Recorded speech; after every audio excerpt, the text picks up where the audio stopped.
শারদীয় দুর্গাপূজার সার্বিক নিরাপত্তা ও পূজা মণ্ডপের সুরক্ষা নিশ্চিতকরণের লক্ষ্যে প্রস্তুতি সভার আয়োজন করে ঢাকা রায়েরবাজার শ্রী শ্রী কালী মন্দির কমিটি। এতে প্রধান অতিথি হিসেবে উপস্থিত ছিলেন বাংলাদেশ জাতীয়তাবাদী দল বিএনপির আন্তর্জাতিক বিষয়ক সম্পাদক ব্যারিস্টার নাসিরউদ্দিন আহমেদ অসীম। এ সময় বিশেষ অতিথি হিসেবে উপস্থিত ছিলেন ধানমন্ডি থানা বিএনপির সিনিয়র সহসভাপতি আবু নাসের চৌধুরী লিটন।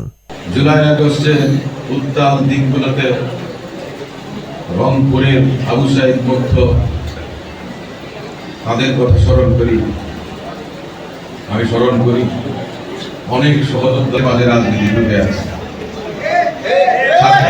থেকে রাজনীতির সঙ্গে সম্পৃক্ত দীর্ঘ ছাত্র জীবনের অধ্যায় শেষ হওয়ার পর বিদেশে লেখাপড়া করতে যাই, আইনজীবী পাওয়ার জন্য ব্যারিস্টার হয়ে দেশে ফিরে আমি আইন পেশায় উপস্থিত ছিলেন 15 নং ওয়ার্ড বিএনপির যুগ্ম আহ্বায়ক নজরুল ইসলাম দিলা, মহিলা দল হাজারীবাগ থানার সাধারণ সম্পাদক হাসিনা আক্তার। আমরা 17 বছর কথা বলতে পারি নাই, 17 বছর আমরা নির্যাতিত ছিলাম।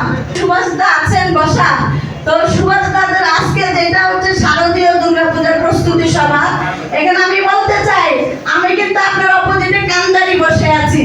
ধানমন্ডি থানা আহ্বায়ক মোহাম্মদ আলাউদ্দিন কবির, যুবদলের যুগ্ম আহ্বায়ক মোহাম্মদ পারভেজ বিল্লাহ, স্বেচ্ছাসেবক দলের সিনিয়র সহসভাপতি আবু সাইদ মিঠু, কেন্দ্রীয় যুগ্ম সাধারণ সম্পাদক মোহাম্মদ হোসাইন মিঠু, ঢাকা রায়ের বাজার শ্রী শ্রী কালী মন্দিরের সাধারণ সম্পাদক মনোরঞ্জন রায় ও সভাপতি সুভাষ চন্দ্র পাল অনুষ্ঠানে উপস্থিত ছিলেন। আমরা বিগত 15-16 বছরে কথা বলতে পারি নাই, কথা বলার সেই সুযোগ ছিল।